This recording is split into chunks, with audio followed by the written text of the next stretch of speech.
speak 3 languages besides English, French, German, and Swedish. And of those, I speak German the best because that's the one I use most regularly in my work.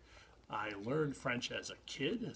I lived in France as a 10-year-old, so my French was my first foreign language and the one in certain ways I'm most fond of going way back. And I learned Swedish because my wife is Swedish, and she was going to speak Swedish to our children, and I had the opportunity to take Swedish classes when I was a graduate student, so I did that. And it's very much a part of my work. So I'm a historian, and I do research in foreign languages, especially in German. So when I go to use the archives in Germany, I have to read German and speak German.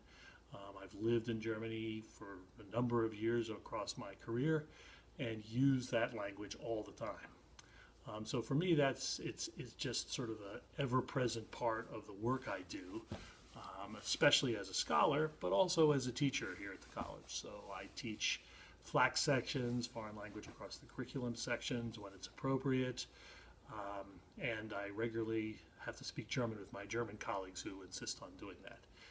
The other thing I guess I would say is, as director of CISLA here and as a teacher, I really encourage students and push my advisees to study languages and to do that more than just getting through the requirement and doing the basic things, but to realize the ways in which knowing a language gives you access to some other culture, other group of people, other traditions that you can't access just through translation or through English.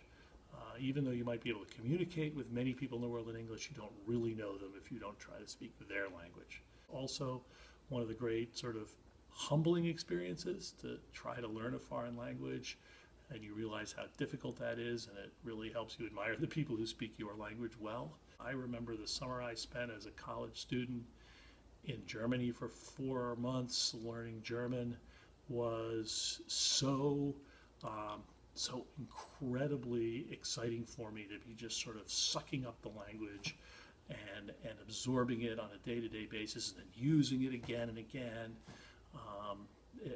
I've never experienced anything that's been as stimulating and exciting as that in terms of learning or intellectual life. So I encourage everybody to go out there and enjoy those moments too.